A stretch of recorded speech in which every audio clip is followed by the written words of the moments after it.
أكلها ولم تظلم منه شيئا وفجرنا خلالهما نهرا وكان له ثمر فقال لصاحبه وهو يحاوره أنا أكثر منك مالا وأعز نفرا ودخل جنته وهو ظالم لنفسه قال ما أظن أن تبيد هذه أبدا وما أظن الساعة قائمة ولئن رددت إلى ربي لأجدن خيرا منها منقلبا قال له صاحبه وهو يحاوره أكفرت بالذي خلقك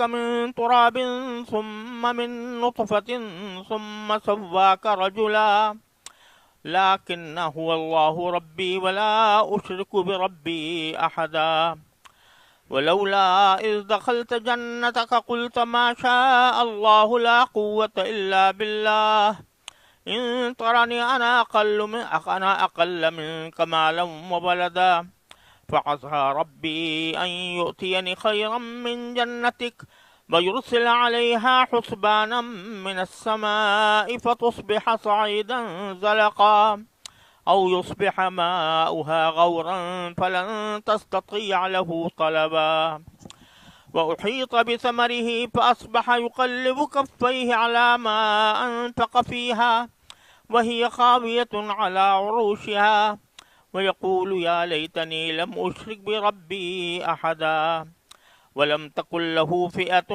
ينصرونه من دون الله وما كان منتصرا هنالك الولاية لله الحق هو خير ثوابا وخير عقبا واضرب لهم مثل الحياة الدنيا كماء إن أنزلناه من السماء فاختلط به نبات الأرض فأصبح هشيما تذروه الرياح وكان الله على كل شيء مقتدرا المال والبنون زينة الحياة الدنيا بل باقيات الصالحات خير عند ربك ثوابا وخير أملا ويوم نسير الجبال وترى الأرض بارزة وحشرناهم فلم نغادر منهم أحدا وعرضوا على ربك صفا لقد جئتمونا كما خلقناكم أول مرة بل زعمتم أن لن نجعل لكم موعدا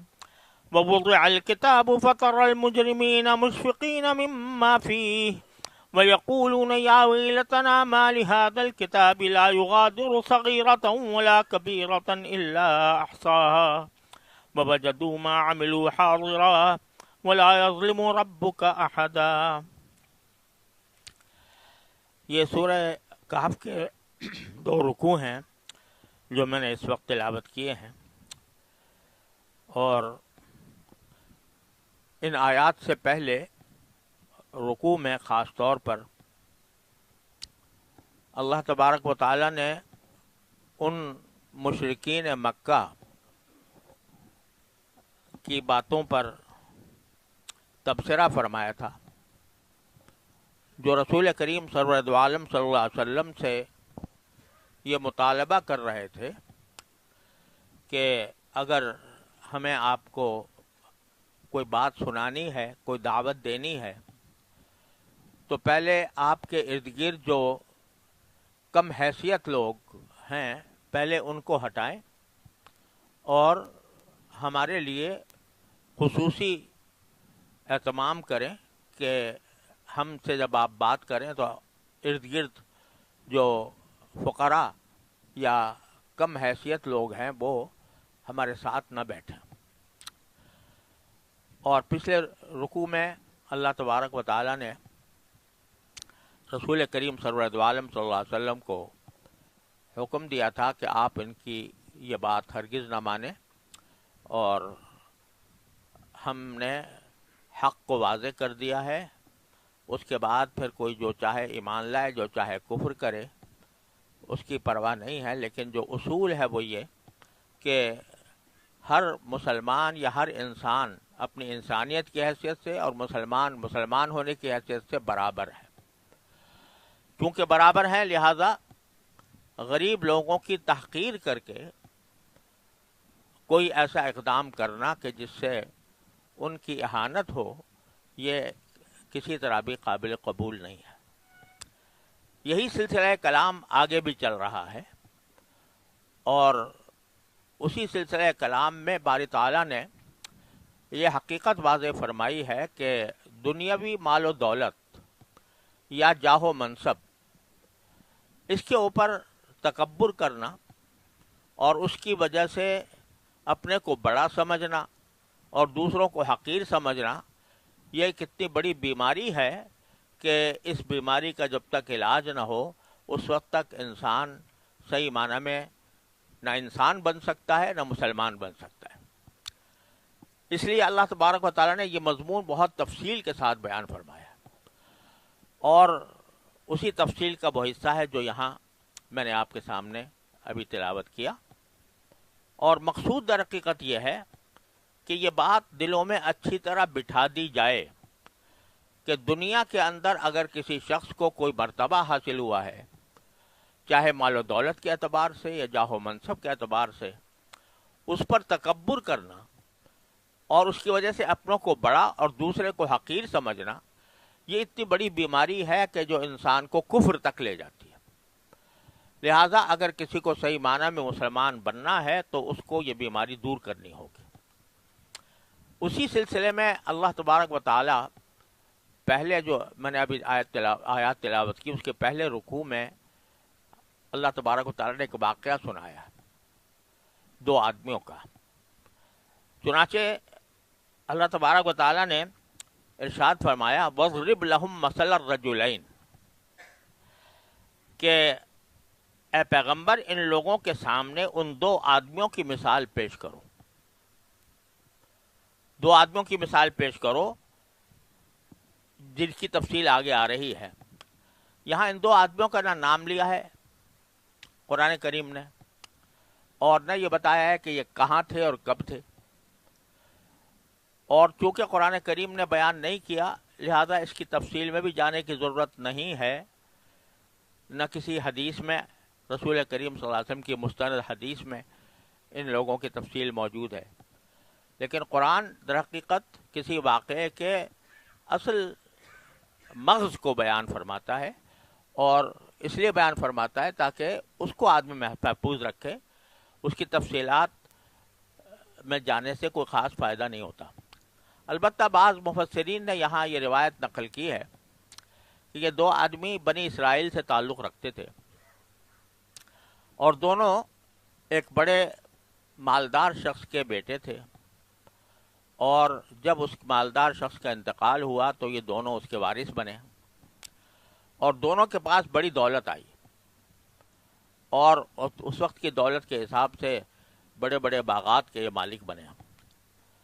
تو ان میں سے ایک صاحب جو دولت ان کو ملی تھی اس کو زیادہ تر انہوں نے اللہ تبارک و تعالیٰ کے راستے میں خرچ کیا، صدقہ خیرات کی، اور دوسرے صاحب جو تھے وہ اپنی دولت پر مگن ہو گئے، اور مگن ہو کر انہوں نے اپنے آپ کو بہت بڑا سمجھ لیا، اور دوسرے بھائی کو ملامت بھی کرنے لگے کہ تم کیوں اپنے مال کو اس طرح ضائع کر رہے ہو، اور پھر اس کو یہ طعنہ بھی دیا کہ تم کہاں اور میں کہاں، میرا مال و دولت، میری نفری جو ہے تم سے کہیں زیادہ ہے۔ تو یہ انہوں نے اس سے ان کو مخاطب کر کے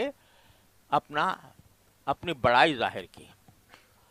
اس کے جواب میں جو وہ صاحب جن کو اللہ تبارک و تعالیٰ نے یہ توفیق دی تھی کہ وہ اپنے مال کو اللہ تعالیٰ کے راستے میں خرچ کریں، انہوں نے ان کو نصیحت کی کہ یہ تم جو تکبر کی بات کر رہے ہو اور مال و دولت کی وجہ سے اپنے آپ کو بڑا سمجھ رہے ہو اور میرے ساتھ تحقیر کا معاملہ کر رہے ہو، یہ کچھ تمہیں اس مال و دولت پر بھروسہ نہیں کرنا چاہیے، یہ کسی وقت بھی اللہ تعالیٰ واپس لے سکتا ہے۔ تو اس کو بیان کرتے ہوئے باری تعالیٰ فرماتے ہیں کہ ان دو آدمیوں کی مثال پیش کرو کہ جعلنا لأحدہما جنتین من اعناب، ہم نے ان میں سے ایک کو دو باغ دیے تھے، اور باغ کہے کہ تھے انگور کے باغ تھے. وحففناہما بالنخل، اور ان دونوں باغوں کے ارد گرد ہم نے کھجور کے درخت ان کو عطا فرمائے تھے. باغ ہے بہت کشادہ پھیلا ہوا، اور اس کے ارد گرد کھجور کے درخت ہیں جنہوں نے اس باغ کا احاطہ کیا ہوا. حففناہما کے معنی ہے ان کا احاطہ کیا ہوا تھا، نخل یعنی کھجور کے درختوں نے. اور وجعلنا بینہما زرعا، اور ان دونوں باغوں کے درمیان ہم نے کھیتی لگائی ہوئی تھی. تو کیا ہر طرح سے اس کو اپنے مال و دولت کا ایک بڑا عظیم حصہ ملا ہوا تھا. 2 باغ ہیں، اور دونوں باغ بڑے پھلوں کے ہیں، اور ان کے ارد گرد نخلستان ہیں، اور ان کے درمیان کھیتی اگ رہی ہے. تو پھل بھی آ رہے ہیں، اور جو غلہ ہے وہ بھی اگ رہا ہے، ترکاریاں بھی اگ رہی ہیں. اور وجعلنا بینہما زرعا کلتا الجنتین آتت اکلہا، دونوں باغوں نے پورا پھل دیا. اکل کے معنی ہے کھانے کی چیز. تو دونوں باغوں نے اپنے کھانے کی چیز انہوں نکال کر مالک کو دی. یعنی ولم تظلم منہ شیئا، اور کوئی باغ بھی پھل دینے میں کوئی کمی نہیں چھوڑتا تھا. یعنی پوری پیداوار آ رہی تھی، باغوں کی بھی، نخلستان کی بھی، کھیتیوں کی بھی، کسی میں کوئی کمی نہیں تھی. فجرنا خلالہما نہارا، اور ان دونوں باغوں کے درمیان ہم نے ایک نہر جاری کر دی تھی، ایک دریا جاری کیا ہوا تھا. تو وہ بذات خود ایک نعمت، نہر کی، دریا کی نعمت. اس سے وہ اپنے باغات کو بھی سیراب کرتے، پانی بھی لیتے، اور پانی کی بھی کوئی کمی نہیں تھی، پورا دریا جاری تھا. وَكَانَ لَهُ ثَمَرٌ، اور اس سب کے نتیجے میں اس شخص جس کا باغ تھا اس کی بڑی دولت ہو گئی. ثمر یہاں پر معنی میں دولت کے ہے. ثمر کے لفظی معنی تو اگرچہ پھل کے ہوتے ہیں عام طور سے، ثمر جمع ہے اور ثمرہ مفرد ہے، اور پھل کو کہتے ہیں، لیکن بکثرت یہ مطلق دولت کے معنی میں بھی استعمال ہوتا ہے.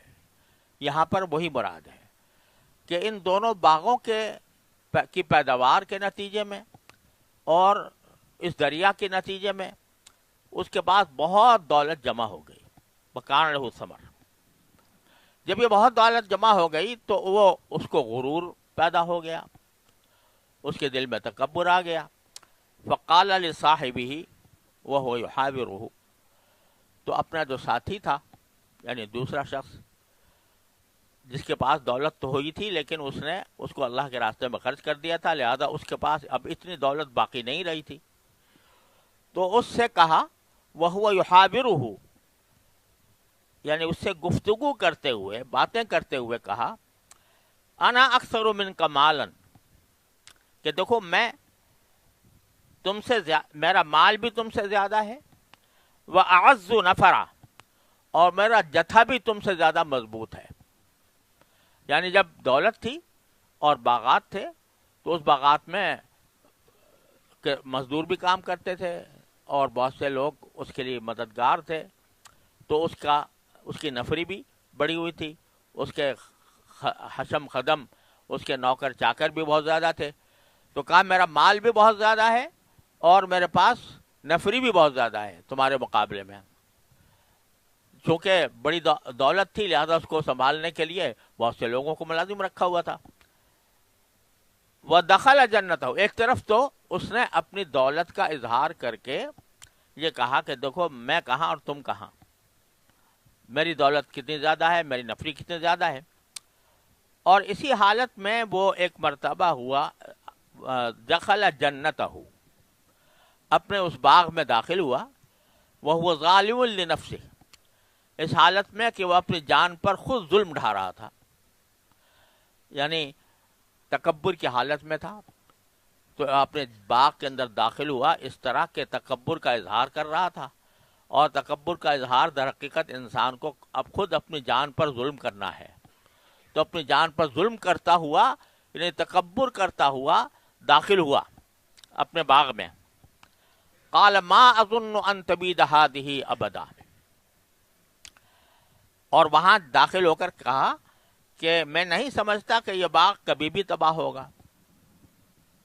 جس باغ میں داخل ہو رہا ہوں یہ عالیشان باغ ہے اور بڑی مضبوط بنیادوں پر بنایا ہوا ہے، لہذا میں نہیں سمجھتا کہ کبھی یہ تباہ ہوگا، یعنی میری زندگی میں کبھی تباہ نہیں ہوگا اور ساری زندگی میں اس کا مالک رہوں گا. یہ خبط بڑے بڑے مالداروں کو ہوتا ہے کہ وہ سمجھتے ہیں کہ آج ہم مالدار ہیں تو بس ساری دنیا کے مالک ہیں، اور اس لیے ہم سے یہ دولت کبھی چھینے گی نہیں. ایک طرف تو یہ دعویٰ کیا کہ یہ باغ کبھی تباہ نہیں ہوگا، اور ساتھ میں یہ کہا وما اظن الساعة قائمہ، اور میرا خیال یہ ہے کہ قیامت کبھی نہیں آئے گی. تو ایک طرف بھائی تھا وہ کہتا تھا بھائی قیامت آنے والی ہے، اس کے لیے کچھ خیال کرو. تو یہ کہا کہ میرا نہیں خیال کہ قیامت آئے گی اور یہ باغ تباہ ہو کر میرے مرنے کے بعد کوئی دوسری زندگی آئے گی. وَلَئِن رُدِدتُّ إِلَىٰ رَبِّي، اور اگر کبھی مجھے اپنے رب کے پاس واپس بھیجا بھی گیا، لَأَجِدَنَّ خَيْرًا مِّنْهَا مُنْقَلَبًا، تب بھی مجھے یقین ہے کہ مجھے اس سے بھی اچھی جگہ ملے گی. میں اگر پلٹ کے دوسرے جہان میں بھی گیا تو وہاں پر بھی مجھے اچھی جگہ ملے گی، مجھے یقین ہے. یہ اور دھوکہ ہوتا ہے لوگوں کو کہ جس طرح میں دنیا کے اندر مجھے اللہ تعالیٰ نے نوازا ہوا ہے اور دولت کے انبار میرے پاس لگے ہوئے ہیں، تو اگر اول تو اس کو آخرت کا یقین ہی نہیں، آخرت کے اوپر ایمان ہی نہیں کہ آخرت دوبارہ زندگی ہوگی. لیکن یہ علی سبیل الفرض، یعنی فرض کر لو اگر بالفرض دوبارہ بھی زندگی ہوگی تو وہاں پر بھی مجھے یہی دولت بلکہ اس سے بھی زیادہ دولت ملے گی. کیوں ملے گی؟ اس لیے کہ وہ ان کو شیطان نے یہ بہکایا ہوا ہوتا ہے کہ جب تمہیں دنیا کے اندر فراخی میسر ہے، دنیا کے اندر عیش و عشرت میسر ہے، مال و دولت تمہارے پاس ہے، تو اس کا مطلب ہے کہ اللہ تم سے خوش ہے.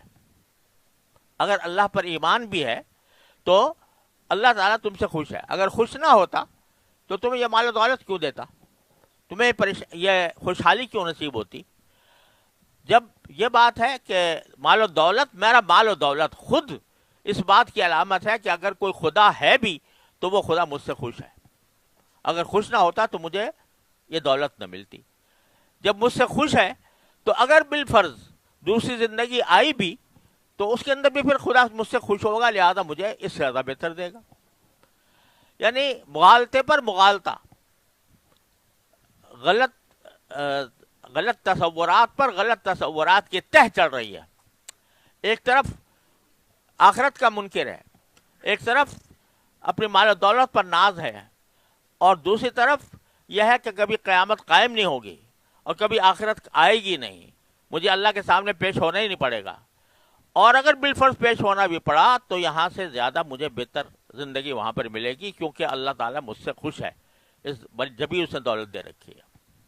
یہ خیال بکثرت لوگوں کے دلوں میں پیدا ہوتا ہے. قرآن کریم نے دوسری جگہ بھی اس کا ذکر کیا ہے کہ جن کو ہم اس دنیا میں عیش و عشرت عطا فرماتے ہیں، مال و دولت دیتے ہیں، تو بعض اوقات وہ اس خوشگمانی میں مبتلا ہو جاتے ہیں کہ یہ اس بات کی علامت ہے کہ اللہ ہم سے خوش ہے. حالانکہ اللہ تعالیٰ اس کو جو دے رہا ہوتا ہے وہ خوش اس وجہ سے نہیں کہ وہ اللہ تعالیٰ اس سے خوش ہوتا ہے، بلکہ اس کو ڈھیل دی جاتی ہے کہ اور کھا مزے اڑا اور اللہ تعالیٰ کے احکام کو فراموش کر دے تاکہ تمہیں ایک وقت میں اچانک پکڑ لیا جائے. بہرحال اس نے یہ دعوے کیے کہ ایک طرف تو کہا کہ یہ باغ کبھی تباہ نہیں ہوگا، دوسرا یہ کہ مجھے بالکل اعتقاد نہیں ہے کہ دوبارہ زندگی آئے گی اور قیامت آئے گی، اور اگر بالفرض آئی بھی تو مجھے اس سے زیادہ بہتر مال و دولت وہاں پر بھی ملے گا۔ یہ سارے دعوے کر دیے اس نے اپنے بھائی کے ساتھ گفتگو کرتے ہوئے۔ قال له صاحبہ وهو يحاورہ، تو دوسرے ساتھی جو تھے جن کے پاس اتنی دولت نہیں تھی، تو انہوں نے اس سے کہا، وهو يحاورہ، گفتگو کرتے ہوئے، آپس میں بات چیت کرتے ہوئے انہوں نے اس سے کہا کہ اکفرت بالذی خلقک من تراب، کیا اس ذات کے ساتھ کفر کا معاملہ کر رہے ہو جس نے تمہیں مٹی سے پیدا کیا، پہلے مٹی سے، ثم من نطفۃ، پھر نطفے سے، ثم سواک رجلا، پھر تمہیں ایک بھلا چنگا انسان بنا دیا۔ یعنی ذرا یہ جو تم تکبر کی باتیں کر رہے ہو، یہ ذرا سوچو کہ تمہاری اصل ہے کیا۔ اللہ نے پہلے تمہیں مٹی سے پیدا کیا اور اس کے بعد نطفے سے، اور نطفے سے پیدا کر کے پھر اللہ تعالیٰ نے ہی تمہیں ایک بڑا چنگا انسان بنا دیا۔ تو اصل تمہاری کیا ہوئی؟ مٹی ہوئی، اور مٹی جیسی بے حقیقت چیز۔ حضرت آدم علیہ السلام کو ایک تو مٹی سے پیدا کیا تھا، ایک طرف تو اس طرف اشارہ ہے، اور پھر ساری نسل جو ہے وہ نطفے سے چلی۔ اور دوسرا اس کا مطلب یہ بھی ہے کہ اگر دیکھو تو ہر انسان، آدم علیہ السلام تو مٹی سے پیدا ہوئے ہی تھے، لیکن ہم میں سے ہر شخص اگر اپنی اصل پر غور کرے تو جا کر مٹی ہی بنتی ہے، اس لیے کہ مٹی میں بیج ڈالا جاتا ہے، مٹی سے ترکاریاں اگتی ہیں، مٹی سے وہ کھانے کی اشیاء پیدا ہوتی ہیں، اور وہ انسان کھاتا ہے، اس کھاتے کے نتیجے میں اس کے اندر قوت آتی ہے، اس قوت کے نتیجے میں اس کے اندر مادہ منویہ پیدا ہوتا ہے، مادہ منویہ سے نطفہ پیدا ہوتا ہے، اور پھر نطفے سے انسان کی پیدائش ہوتی ہے۔ تو اگر ہر انسان بھی اپنی اصل پر غور کرے تو اس کی اصل بھی مٹی ہے۔ تو یہ انسان اس پہ کس پہ اکڑتا ہے کہ میں فلاں ہوں، میں وہ ہوں، اور اس کی اصل جو ہے وہ مٹی ہے۔ اور مٹی کے بعد نطفہ ہے، وہ نطفہ کہ جو نجس ہے، ناپاک ہے، گندا ہے، اس سے تمہاری پیدائش ہوئی ہے۔ اسی لیے عربی میں یہ ضرب المثل ہے کہ بعض اوقات کوئی آدمی جو متکبر ہوتا ہے، اس سے اگر کوئی شخص کوئی اس کی مرضی کے خلاف بات کرے تو کہتا ہے جانتے نہیں ہو میں کون ہوں، جانتے نہیں ہو کہ میں کون ہوں۔ تو ایسے ہی کسی متکبر نے ایک مرتبہ یہ کہا کہ جانتے نہیں میں کون ہوں، تو جواب دینے جواب دیا کہ ہاں میں جانتا ہوں، جانتا یہ ہوں کہ اولو کا نطفۃ قذرہ و آخر کا جیفۃ مضرہ، کہ تیری ابتدا تو ہوئی تھی ایک گندے نطفے سے، اور تیری انتہا ہوگی کہ تو ایک مردار جان بن کے رہ جائے گا۔ تو یہ حقیقت تمہاری، تم جو کہہ رہے ہو جانتے نہیں ہو میں کون ہوں، تمہیں بتاتا ہوں کون ہوں، کہ تمہاری ابتدا ہوئی تھی ایک گندے نطفے سے، اور تمہاری انتہا ہوگی ایک مردار پر، کہ ایک مردار جسم ہوگا جس سے لوگ گھن بھی کریں گے۔ اور وبینہما تحمل القذرہ، اور ان دونوں کے درمیان، یعنی ابتدا اور انتہا کے درمیان تو ہر وقت نجاست لیے پھر رہا ہے۔ یہ اللہ تعالیٰ نے یہ کھال جو ہے اس کے ذریعے پردہ ڈالا ہوا ہے انسان کی نجاست پر۔ کہیں سے بھی کھال چیر لو، اندر سے کیا نکلے گا؟ نجاست، خون اور پیپ نکلے گی۔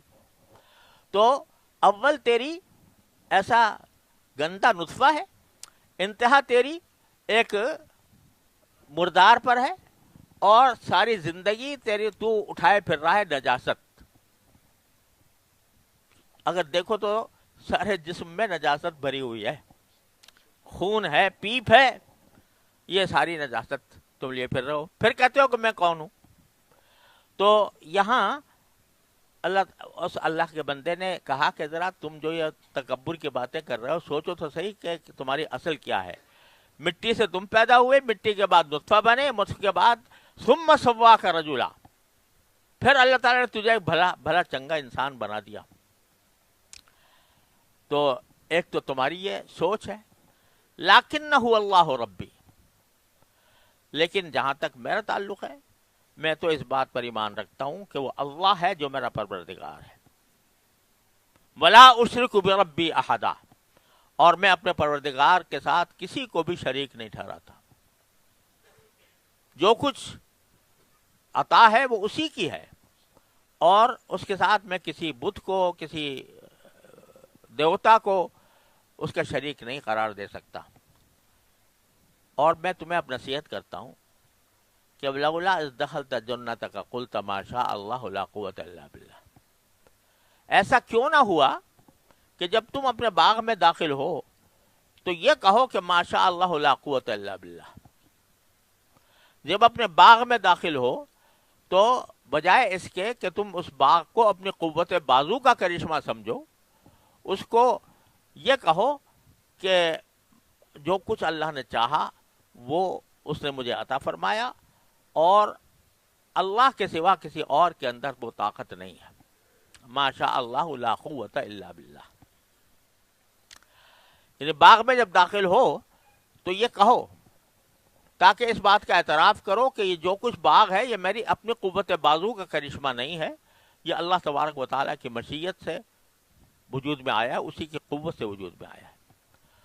اور اسی آیت کی وجہ سے یہ فرمایا گیا ہے کہ جب انسان کسی اپنی اچھی چیز کو دیکھے، باغ ہو، گھر ہو، گاڑی ہو، سواری ہو، کوئی بھی چیز جو اپنی اچھی نظر آئے تو اس کو دیکھ کر ما شاء اللہ لا قوت الا باللہ کہے۔ ما شاء اللہ میں ما جو ہے یہ موصولہ ہے، یعنی جو کچھ ہے وہ اللہ کی مشیت سے ہے، جو کچھ اللہ نے چاہا وہ مجھے دیا، اور یہ چیز جو مجھے ملی ہے یہ میری اپنی قوت کا نتیجہ نہیں ہے، جو کچھ قوت ہے وہ اللہ کی ہے، اسی نے مجھے عطا فرمایا۔ یہ جملہ سکھا دیا قرآن کریم کی اس آیت نے ان صاحب کی زبانی، کہ جب کسی چیز کو دیکھو، اپنی کسی دولت کو دیکھو، اپنے عمارت کو دیکھو، اپنی کسی بھی نعمت کو دیکھو، اولاد کو دیکھو، تو ما شاء اللہ لا قوت الا باللہ کہہ دو۔ یہ تعلیم دی گئی اور اس کے اوپر بڑی فضیلتیں اس کی وارد ہیں۔ صحابہ و تابعین سے منقول ہے کہ وہ یہ جملہ نہ صرف یہ کہ خود کہتے تھے بلکہ دوسرے لوگوں کو سکھاتے تھے کہ جب کبھی ایسا ہو تو یہ کہو۔ اور اس میں بعض بزرگوں نے یہ بھی فرمایا ہے کہ جب کوئی شخص دوسرے کی کسی نعمت کو دیکھ کر یہ کہے ما شاء اللہ لا قوت الا باللہ، تو پھر وہ نعمت نظر بد سے بھی محفوظ رہے گی۔ تو جب کبھی کسی دوسرے کی کسی نعمت کا ذکر کیا جائے تو اس وقت بھی یہ کہنا چاہیے ما شاء اللہ لا قوت الا باللہ، تاکہ اس کی نعمت پر نظر نہ لگے، نظر بد کا اثر نہ ہو۔ یہ بھی بزرگوں کی تعلیم ہے۔ تو فرمایا کہ تمہیں یہ چاہیے تھا کہ جب تم اپنے گھر میں داخل ہوئے تو یہ متکبرانہ باتیں کرنے کے بجائے یہ کہتے کہ جو کچھ عطا ہے وہ اللہ کی مشیت سے ہے، اللہ کی قوت اور قدرت سے ہے، میرا اپنا کوئی کمال نہیں ہے، یہ کہنا چاہیے تھا تمہیں۔ اور ان ترانی انا اقل منک مالا و ولدا، اگر تم مجھے دیکھ رہے ہو کہ میری دولت اور میری اولاد تم سے کم ہے، تمہاری دولت بہت زیادہ ہے، میری اس کے مقابلے میں بہت کم ہے، تمہاری اولاد بھی زیادہ ہے، میری اولاد بھی کم ہے، اس نے کہا تھا میری نفری زیادہ ہے، تو اگر تم یہ دیکھ رہے ہو کہ میرا مال بھی کم ہے اور میری اولاد بھی کم ہے، فعسى ربی یؤتینی خیرا من جنتک، تو میرے رب سے کچھ بعید نہیں ہے کہ وہ مجھے تمہارے باغ سے بہتر چیز عطا فرما دے.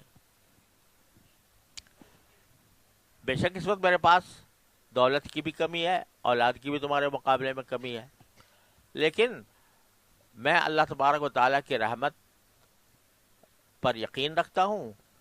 وہ اگر چاہے میرے لیے مناسب سمجھے تو تمہارے باغ سے بہتر باغ مجھے دے دے، یا تو اس دنیا میں دے دے یا پھر آخرت میں جو باغ ملے گا وہ یقیناً تمہارے اس باغ سے کہیں بہتر ہوگا. وَيُرْسِلَ عَلَيْهَا حُسْبَانًا مِّنَ السَّمَاءِ، اور جو تمہارا باغ ہے اس کے اوپر یہ کچھ بعید نہیں ہے کہ اللہ تعالیٰ کوئی عذاب بھیج دے آسمان سے.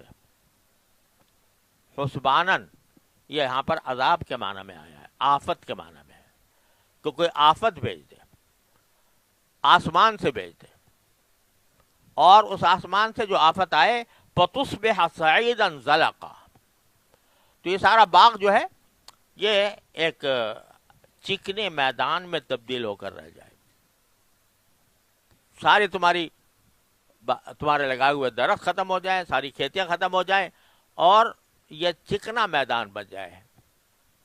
یعنی مطلب کہ کوئی بارش برسا دی اللہ تعالیٰ نے آسمان سے تو سارے درخت ختم ہو جائیں گے، ساری کھیتیاں ختم ہو جائیں گی، اور یہ زمین ہو جائے گی جس کے اوپر کوئی درخت بھی نہیں ہوگا، کوئی پودا بھی نہیں ہوگا، اور وہ چکنی ہوگی بارش کی وجہ سے. صَعِيدًا زَلَقًا، اتنی چکنی ہوگی کہ اس میں چلنا بھی تمہارے لیے مشکل ہو جائے گا. أَوْ يُصْبِحَ مَاؤُهَا غَوْرًا، یا یہ بھی ہو سکتا ہے کہ اس کا پانی زمین میں اتر جائے. یعنی اس باغ کے ساتھ ایک دریا بھی تھا نا، نہر بھی تھی، تو اس نہر پر تمہیں بڑا ناز ہے کہ اگر کبھی ضرورت پیش آئی تو میرے پاس پانی کی کوئی کمی نہیں ہے. تو یہ بھی کوئی بعید نہیں ہے کہ اللہ تعالیٰ تمہیں اس سزا میں تمہارے اس سارے پانی کو اس طرح کر دے کہ زمین میں اتر جائے اور تمہارے پاس اوپر سطح میں کوئی پانی نہ رہے. فَلَن تَسْتَطِيعَ لَهُ طَلَبًا، پھر تم اسے تلاش بھی نہ کر سکو. جب زمین میں اتر گیا تو تلاش بھی نہیں کر سکو کہاں گیا پانی. یہ اس نے بھائی نے یا اس کے ساتھی نے یہ اس کو نصیحت کی کہ اتراؤ نہیں اپنی اس دولت پر، اور ٹھیک ہے میرے پاس دولت کم ہے لیکن مجھے اللہ تعالیٰ کے اوپر بھروسہ ہے، جتنی میرے لیے مناسب وہ دے رکھی ہے اس نے، اس سے زیادہ وہ چاہے تو دنیا میں دے دے چاہے آخرت میں دے دے. اور تمہیں چاہیے کہ تم اس بات سے ہر وقت چوکنے رہو کہ تمہارے اس تکبر کے نتیجے میں کہیں ایسا نہ ہو کہ اللہ تبارک و تعالیٰ تمہارے باغ کو تباہ و برباد کر دے. تم کہہ رہے ہو کہ یہ کبھی تباہ و برباد نہیں ہوگا، لیکن کبھی اس بات سے ڈرو کہ شاید اللہ تبارک و تعالیٰ کبھی تمہیں اس باغ کو تباہ کر دے. اب اس کا انجام کیا ہوا؟ باری تعالیٰ فرماتے ہیں وَأُحِيطَ بِثَمَرِهِ، ایک جملہ فرمایا وہ صرف کہ اس کی ساری دولت عذاب کے گھیرے میں آ گئی. انجام یہ ہوا اس سارے تکبر کا اور دوسرے صاحب سے بات چیت کے نتیجے میں آخر میں انجام یہ ہوا کہ یہ ساری دولت وہ عذاب کے گھیرے میں آ گئی. یہ تب سمجھی اس کی ساری دولت کے اوپر احاطہ کر لیا گیا، یعنی وہ سب عذاب کے گھیرے میں آ گئی. عذاب کے گھیرے میں کیا آ گئی؟ بظاہر یہ تھا کہ وہ جیسا بھائی نے کہا تھا بارش برسائی اللہ تعالیٰ نے کوئی اتنی تیز کہ سارا باغ ختم ہو گیا اور زمین جو ہے چکنی زمین میں تبدیل ہو گئی.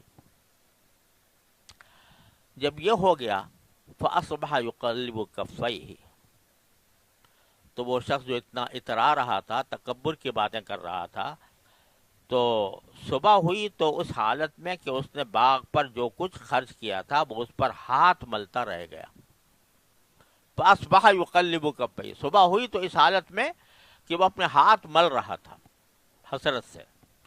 عَلَىٰ مَا أَنفَقَ فِيهَا، اس مال کے اوپر جو اس نے اس باغ کے اوپر خرچ کیا تھا. وَهِيَ خَاوِيَةٌ عَلَىٰ عُرُوشِهَا، اور وہ باغ اپنی ٹٹیوں پر گرا پڑا تھا، یعنی ختم ہو چکا تھا، درخت گر گئے تھے اور نشان مٹ گیا تھا. وَيَقُول، اور اس وقت وہ کہہ رہا تھا کہ لیتنی لم اشرک بربی احدا، کاش میں نے اپنے رب کے ساتھ کسی کو شریک نہ مانا ہوتا.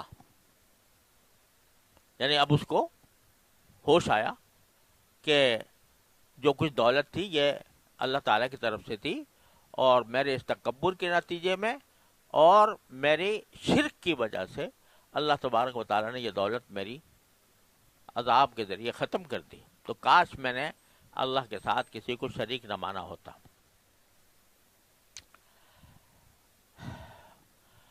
اب یہاں آگے فرماتا ہے قرآن کریم وَلَمْ تَكُنْ لَهُ فِئَةٌ يَنْصُرُونَهُ مِنْ دُونِ اللَّهِ، اسے کوئی ایسا جتھا میسر نہ آیا جو اللہ کو چھوڑ کر اس کی مدد کرتا. اس عذاب سے بچانے کے لیے کوئی بچانے والا میسر نہ آیا. وَمَا كَانَ مُنْتَصِرًا، نہ وہ اس قابل تھا کہ اپنا دفاع کر سکے. اس کا مطلب یہ ہوا کہ وہ عذاب سے اس کو بچانے والا کوئی میسر نہیں آیا. اب اس کے دو مطلب ہو سکتے ہیں. ایک مطلب تو یہ ہو سکتا ہے کہ وہ عذاب تو آ گیا اس پر، اور اس کے بعد اس کو حسرت بھی ہوئی، اور حسرت کے نتیجے میں اس نے یہ بھی تمنا کی کہ کاش میں نے اللہ کے ساتھ کسی کو شریک نہیں ٹھہرایا، جس کا مطلب یہ ہے کہ وہ پھر توحید کا قائل ہو گیا. یہ مطلب بھی ہو سکتا ہے کہ توحید کا قائل ہو گیا. اور بعض مفسرین نے فرمایا کہ نہیں، آگے جو قرآن نے کہا ہے کہ اس کی کوئی حمایت کرنے والا نہیں، تو اس سے معلوم ہوتا ہے کہ وہ توحید کا قائل ہوا ہو یا نہ ہوا ہو، لیکن توحید کا قائل اس وقت قابل قبول ہوتا ہے جب اللہ کی رضا کے لیے کوئی آدمی یہ کام کرے. لیکن یہاں جو وہ کہہ رہا ہے وہ یہ کہ اگر میں شرک نہ کیا ہوتا تو میری دولت باقی رہتی. تو وہ دولت کی بنیاد پر کہہ رہا ہے کہ دولت میری باقی رہتی. اس کو حسرت جو ہو رہی ہے وہ اس بات پر نہیں ہو رہی کہ میں عقیدہ میرا غلط تھا، بلکہ حسرت اس بات پر ہو رہی ہے کہ دولت بچ جاتی اگر میں نے شرک نہ کیا ہوتا. تو اگر کوئی شخص یہ حسرت کرے اور اس کا منشا صرف یہ ہو کہ میری دولت بچ جاتی، تو پھر وہ تو گویا ایک طرح سے ایمان سے محروم رہا. اللہ تعالیٰ بہتر جانتے ہیں اس کا پھر آگے کیا انجام ہوا. لیکن سارا قصہ اللہ تعالیٰ نے تفصیل کے ساتھ یہ بتانے کے لیے بیان فرمایا ہے کہ کبھی کوئی شخص اپنی دولت پر، اپنے منصب پر، اپنی جاہ پر، اپنی عزت پر، اپنی شہرت پر گھمنڈ میں مبتلا نہ ہو، اور غریب آدمیوں کو حقارت سے نہ دیکھے، نہ ان کے ساتھ حقارت والا برتاؤ کرے. اگر حقارت والا برتاؤ انسان کرے گا تو یہ اللہ تعالیٰ کو انتہائی ناپسند ہے. ارے جس غریب کو تم حقیر سمجھ رہے ہو یا حقارت کی نگاہ سے دیکھ رہے ہو، تمہیں کیا پتا کہ اللہ تعالیٰ کیا اس کا کیا مقام. حدیث میں آتا ہے کہ رسول کریم صلی اللہ علیہ وسلم ارشاد فرمایا رب اشعث اغبرا، بہت سے لوگ ایسے ہوتے ہیں کہ جن کے بال پراگندہ، جسم پر مٹی چڑھی ہوئی، میلا کچیلا، مدفوع بالابواب، اور جس دروازے پہ جاتا ہے لوگ دھکے دے کے نکالتے ہیں. ایسا ہوتا ہے. لیکن اللہ کے ہاں وہ اتنا پیارا ہوتا ہے کہ اگر اللہ کے اوپر کوئی قسم کھا لے اللہ اس قسم کو پورا کر دیتا ہے. اگر وہ قسم کھا لے کہ ایسا ہوگا، اللہ کے بھروسے پر قسم کھا لے، اللہ اس کو اپنی قسم میں اس کی قسم پوری کر دیتا ہے. تم دیکھ رہے ہو کہ غریب سا آدمی ہے اور اس کو تم حقارت سے دیکھ رہے ہو، پتہ نہیں تمہیں کہ اللہ تعالیٰ کے یہاں اس کا کیا مقام ہے. لہذا کسی کو بھی حقارت سے دیکھنا یہ اللہ کو انتہائی ناپسند ہے. اور افسوس یہ ہے کہ یہ مرض کافروں میں تو تھا ہی، ہمارے اندر بھی آ گیا. کسی بھی شخص کو جو دیکھنے میں جس کا حلیہ غریب غربا کا نظر آ رہا ہو، اس کے ساتھ ایسا معاملہ کرنا جیسے جو تحقیر آمیز ہو، یہ اللہ کو انتہائی ناپسند ہے۔ رسول کریم سرورت عالم صلی اللہ علیہ وسلم کی سنت یہ ہے کہ جس کے اوپر ساری آیتیں آ رہی ہیں، جس پر آپ پر اعتراض کیا جا رہا ہے کہ آپ نے فقراء کو اپنا ہم نشین بنایا ہوا ہے، رسول کریم سرورت عالم صلی اللہ علیہ وسلم ایک عربی تھے، دیہاتی، سیاہ فام، چہرہ ان کا کالا، غریب آدمی، اور کپڑے بھی بعض اوقات میلے کچیلے، وہ رسول کریم صلی اللہ علیہ وسلم کے پاس آتے تھے، آپ ان کے ساتھ بہت محبت اور شفقت سے پیش آتے تھے۔ ایک مرتبہ بازار میں آپ تشریف لے گئے، وہاں کھڑے ہوئے تھے، مل گئے تھے، تو آپ نے پیچھے سے اس کی کولی بھر لی ان کی، تو اور کولی بھر کر یہ آواز لگائی کہ یہ غلام کون خریدتا ہے مجھ سے؟ تو وہ ایک دم سے انہوں نے پشت میں پھیری اور کہا کہ یا رسول اللہ، اگر آپ اس غلام کو بیچیں گے تو بہت سستا بکے گا، بہت سستا بکے گا۔ تو رسول کریم صلی اللہ علیہ وسلم نے فرمایا لیکن تم اللہ کے ہاں سستے نہیں ہو، اللہ کے ہاں تم اتنے سستے نہیں ہو، تم بہت مہنگے ہو اللہ کے ہاں۔ تو ساری دنیا کے سامنے بتا دیا کہ دیکھو یہ ایسا شخص ہے کہ جس کو پتہ نہیں تم کیا سمجھتے ہوگے، لیکن اللہ کے ہاں کتنا قیمتی ہے۔ لہذا کسی کو بھی حق تحقیر کا معاملہ کرنا، کسی کے ساتھ ایسا معاملہ کرنا جس سے اس کی تحقیر ہوتی ہو، یا دل میں اس کی حقارت لانا، یا حقارت کی نگاہ ڈالنا، یہ اتنا بڑا جرم ہے کہ اللہ بچائے اس کے اوپر عذاب آ سکتا ہے، اعوذ باللہ۔ اب آگے فرماتے ہیں کہ یہ جو ساری بیماری ہے کہ مال و دولت کے اوپر، خوشحالی کے اوپر انسان اکڑتا ہے، اس کی ساری وجہ ہوتی ہے دنیاوی زندگی کی محبت، کہ بس یہ سمجھتا ہے کہ دنیا ہی سب کچھ ہے، اور اس میں جو کچھ مجھے کمانا ہے کما لوں، جتنی دولت سمیٹ سکتا ہوں وہ سمیٹ لوں۔ تو دنیا کی محبت دل میں بیٹھی ہوئی ہوتی ہے، جس کی وجہ سے یہ تکبر پیدا ہوتا ہے، جس کی وجہ سے غریبوں کی حقارت پیدا ہوتی ہے۔ تو آگے دوسرے رکوع میں اللہ تعالیٰ نے دنیاوی زندگی کی مثال دی ہے، وَاضْرِبْ لَهُمْ مَثَلَ الْحَيَاةِ الدُّنْيَا، اور ان لوگوں سے دنیاوی زندگی کی مثال بھی بیان کر دو۔ دنیاوی زندگی کی مثال کیا ہے؟ کمائن انزلناہ من السماء، یہ کہ ایسی ہے جیسے ہم نے آسمان سے پانی برسایا، فاختلط به نبات الارض، تو اس سے زمین کا سبزہ خوب گھنا ہو گیا، یعنی پانی برسایا تو اس سے زمین کے اندر جو پودے تھے وہ زندہ ہو گئے اور ان کا سبزہ گھنا ہو گیا۔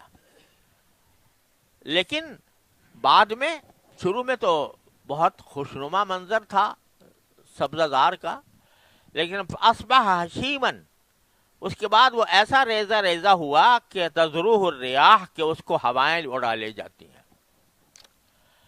یعنی ہر باغ کا یہ حال ہے، دنیا کی ہر چیز کا یہ حال ہے کہ شروع میں وہ اپنے جوبن پر ہوگی، جوانی پر ہوگی، خوش منظر ہوگی، دیکھنے میں اچھی لگے گی، لیکن ایک وقت آئے گا کہ وہ ریزہ ریزہ ہو کر اس کو ہوا لیے پھیڑے گی۔ تو دنیا کی ہر چیز فانی ہے، کوئی بھی چیز ایسی نہیں ہے جو دنیا میں باقی رہنے والی ہو۔ ما عندکم ینفد وما عند اللہ باق، تمہارے پاس جو کچھ ہے، تمہارا مال، تمہاری دولت، تمہارا منصب، تمہارا عہدہ، تمہاری جوانی، تمہاری صحت، ہر چیز ایسی ہے کہ ایک وقت میں جا کر ختم ہو جانے والی ہے، ہوائیں اڑا کر لے جائیں گی۔ وَكَانَ اللَّهُ عَلَى كُلِّ شَيْءٍ مُقْتَدِرًا، اور اللہ ہر چیز پر مکمل قدرت رکھتا ہے۔ لہذا ایک تو بعض چیزوں کی طبعی عمر ہوتی ہے، اس طبعی عمر کے بعد وہ مرجھا جائیں گی، ختم ہو جائیں گی۔ جیسے ایک انسان ہے، اس کی طبی عمر ایک وقت پر آئے گی تو طبی عمر کے اوپر اس کا انتقال ہو جائے گا. کسی باغ کی طبی عمر ہے وہ پوری ہو جائے گی، کسی درخت کی طبی عمر ہے پوری ہو جائے گی، وہ ختم ہو جائے گا. لیکن اللہ تعالیٰ کی قدرت یہ ہے کہ اس طبی عمر کے آنے سے پہلے بھی اگر وہ چاہے تو اس کو فنا کر دے. وَقَانَ اللَّهُ عَلَىٰ كُلِّ شَيْءٍ مُقْتَدِرًا. والمال والبنون زینت الحیات الدنیا. یاد رکھو کہ مال اور اولاد دنیاوی زندگی کی زینت ہیں. یہ بھی اللہ تعالیٰ کی عطا فرماتا ہے کسی کو، تو دنیاوی زندگی کی ظاہری زینت ہوتے ہیں مال بھی اور اولاد بھی. لیکن یہ زینت آخر کار ختم ہونے والی ہے، ہمیشہ باقی نہیں رہے گی. لیکن والباقیات الصالحات خیر عند ربک ثوابا. لیکن تمہارے نزدیک، تمہارے رب کے نزدیک ثواب کے اعتبار سے بھی جو نیکیاں پائیدار رہنے والی ہیں، الباقیات الصالحات، وہ تمہارے رب کے نزدیک ثواب کے اعتبار سے بھی بہتر ہیں اور امید وابستہ کرنے کے لیے بہتر ہے. دنیا کی چیزوں سے اگر امید وابستہ کرو، یہ میں نے باغ لگایا، یہ بڑا ہوگا، اس سے پھل آئیں گے، اس کو میں بیچوں گا، اس سے مجھے دولت حاصل ہوگی، یہ آپ امید لگا رہے ہو. کچھ پتہ نہیں وہ امید پوری ہوگی کہ نہیں ہوگی، بیچ میں ہی ختم ہو جائے وہ. لیکن کچھ چیزیں ایسی ہیں جو ہمیشہ باقی رہنے والی ہیں، ان کو قرآن الباقیات الصالحات کہتا ہے. باقی پائیدار رہنے والی نیکیاں، وہ ان کا ثواب بھی بہتر ہے اور امید وابستہ کرنے کے لیے بھی وہ سب سے اعلیٰ چیز ہے. دنیا کی چیزوں سے امید وابستہ کرو، خیالی پلاؤ پکاؤ اور منصوبے باندھو، وہ پتہ نہیں منصوبہ پورا ہوگا یا نہیں ہوگا. لیکن اگر اللہ کی رضا کی خاطر نیک عمل کرنے شروع کیے تو نیک عمل کا بدلہ بھی بہتر ہے، اور اس سے تم امید بھی وابستہ کر سکتے ہو کہ یہ عمل انشاءاللہ مجھے اللہ تعالیٰ کے ہاں اس کا بہترین اجر ملنے والا ہے، اور اس کا میرا انجام بہت بہتر ہوگا. وہاں سے تم امید باندھ سکتے ہو. اللہ اکبر. خیر عند ربک ثوابا وخیر عملا. اشارہ اس طرف کر دیا کہ دنیا کی دولتوں سے، دنیا کی حیثیتوں سے امیدیں نہ باندھو زیادہ.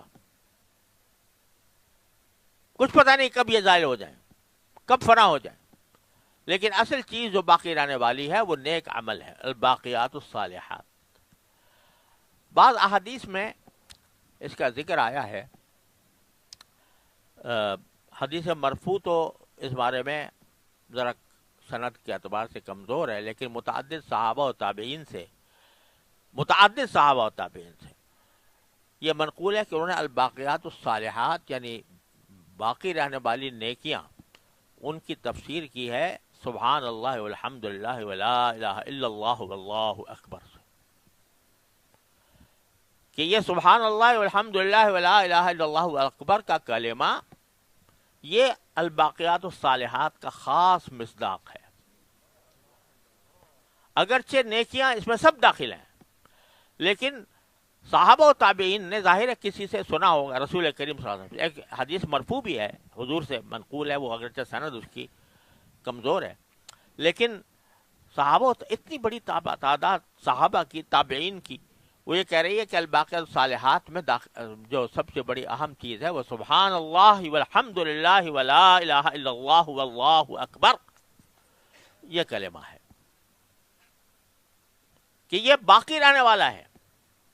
جتنا زیادہ اس کا ورد کرو گے اور جتنا زیادہ اس کو سوچ سمجھ کر پڑھو گے کہ سبحان اللہ، اللہ تبارک و تعالیٰ کی تنزیہ ہے ہر عیب سے، الحمدللہ اللہ تعالیٰ کی تعریف ہے کہ اس کی تمام کمالات کی تعریف ہے، اور لا الہ الا اللہ میں ہر غیر اللہ کی نفی ہے، واللہ اکبر، اور اللہ سب سے بڑا ہے، اس کا دل میں استحضار ہے.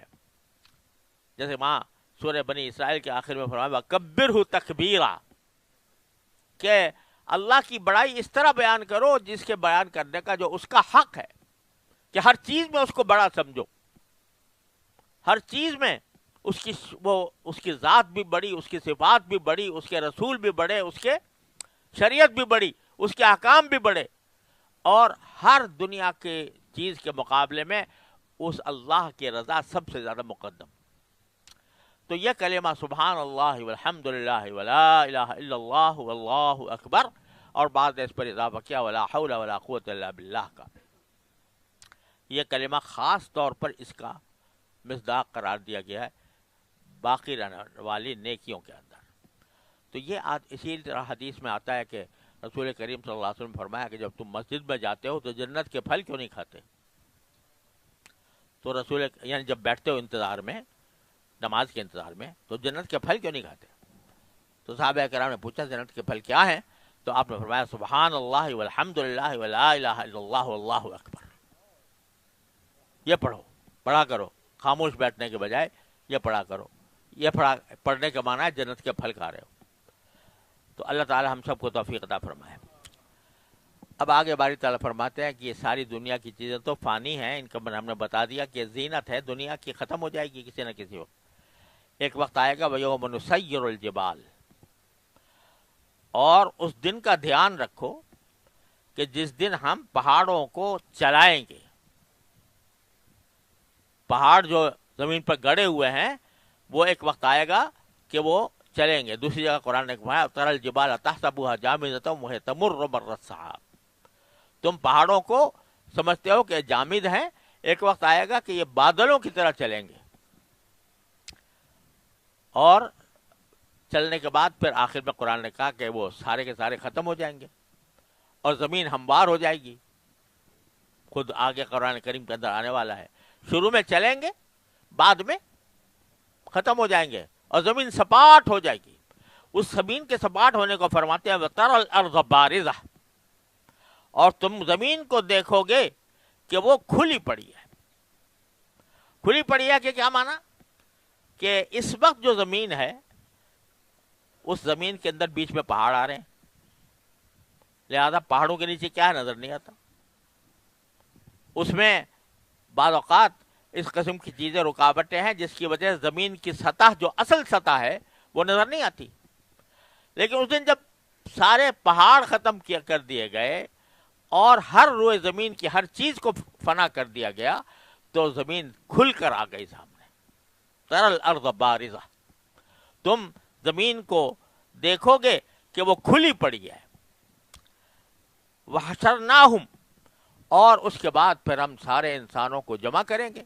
فَلَمْ نُغَادِرْ مِنْهُمْ أَحَدًا، اور ان میں سے کسی کو بھی نہیں چھوڑیں گے۔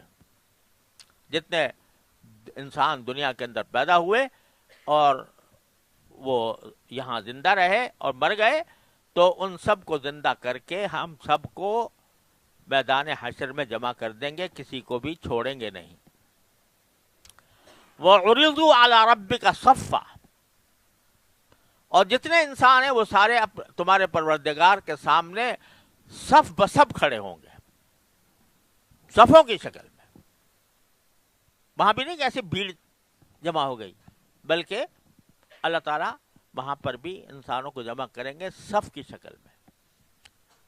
اب صف کی شکل میں اللہ تعالیٰ کی قدرت سے یہ بھی بعید نہیں کہ ایک ہی صف میں کھڑا کر دے سب کو، اور یہ بھی ہو سکتا ہے کہ آگے پیچھے صفیں ہوں، اللہ تعالیٰ جیسا چاہیں۔ اور اس وقت ان سے کہا جائے گا کہ لَقَدْ جِئْتُمُونَا كَمَا خَلَقْنَاكُمْ أَوَّلَ مَرَّةٍ، تمہارے پاس آ گئے ہو اسی طرح جیسے کہ ہم نے تمہیں پہلی بار پیدا کیا تھا۔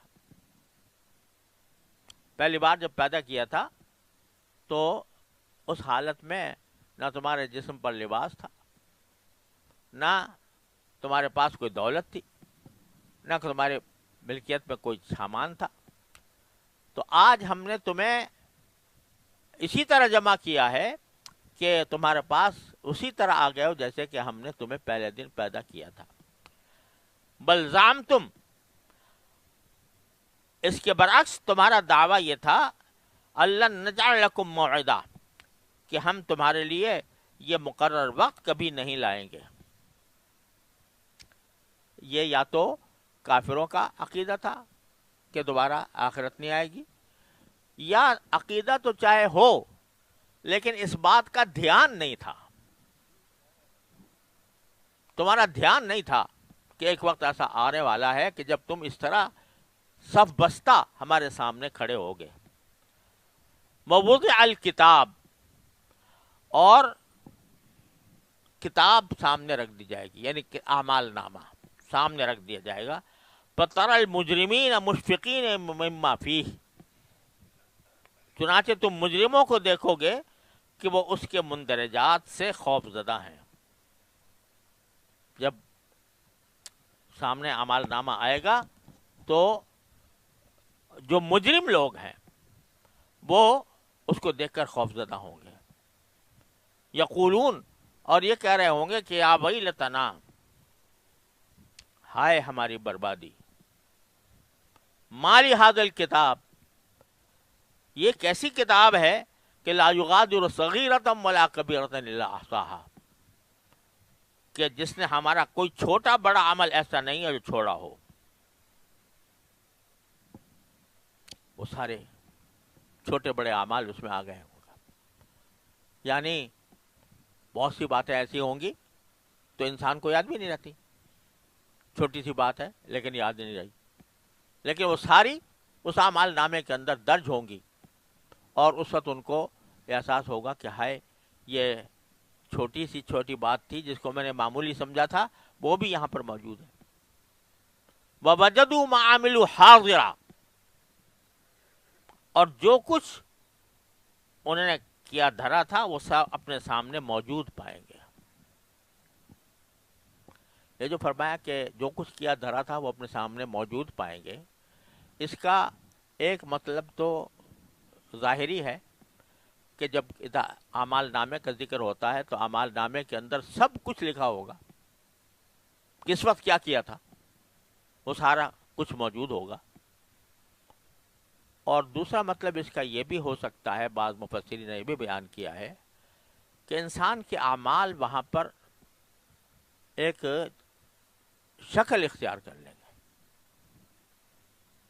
نماز کی ایک شکل، روزے کی ایک شکل، اللہ بچائے جھوٹ کی ایک شکل، غیبت کی ایک شکل، وہ شکلیں سامنے آ جائیں گی. بعض حضرات نے اس کا مطلب یہی بتایا. بہرحال خلاصہ یہ ہے کہ انسان کا سارا کچا چٹھا وہ اس کے سامنے آ جائے گا. جب سامنے آ جائے گا وَلَا يَظْلِمُ رَبُّكَ أَحَدًا، تمہارا پروردگار کسی پر ظلم نہیں کرے گا. یعنی یہ نہیں ہے کہ خیر اللہ تعالیٰ کو تو معلوم تھا کہ کس نے کیا کچھ کیا تھا، خیر اپنے علم کی بنیاد پر وہ سزا دے دیتا، لیکن علم کی بنیاد کے بجائے تمہارے سامنے شہادت پیش کر دی جائے گی کہ یہ اعمال تھے تمہارے، لہذا اس اعمال کے نتیجے میں تمہارا یہ حشر ہونے والا ہے. تو اللہ تعالیٰ کے ہاں انصاف ہی ایسا ہے کہ انصاف تو اللہ تعالیٰ خود بھی کرتا اگر اپنے علم کی بنیاد پر کرتا، لیکن انصاف وہ ہے جو آنکھوں سے نظر بھی آئے. لہذا یہ فرمایا کہ سارا اعمال نامے کے اندر سب کچھ ہم تمہیں سامنے پیش کر دیں گے جس سے تم خود سمجھ جاؤ کہ ہم نے کیا کیا تھا. وَلَا يَظْلِمُ رَبُّكَ أَحَدًا. اللہ تبارک و تعالیٰ اپنے فضل و کرم سے، اپنی رحمت سے ہمیں اس وقت کے عذاب سے محفوظ رکھے، اور اللہ تعالیٰ ہمیں یہ حقیقتیں جو بیان کر رہا ہے قرآن، دنیاوی زندگی کی حقیقت، دنیاوی مال و دولت کی حقیقت، اور ان سب کے فنا ہونے کا احساس اور اللہ کے سامنے جواب دہ ہونے کا احساس، یہی در حقیقت ایمان کا اصل تقاضا ہے. اللہ تبارک و تعالیٰ اپنے فضل و کرم سے ہمیں اس تقاضے پر عمل کی توفیق عطا فرمائے. وآخر دعوانا الحمدللہ.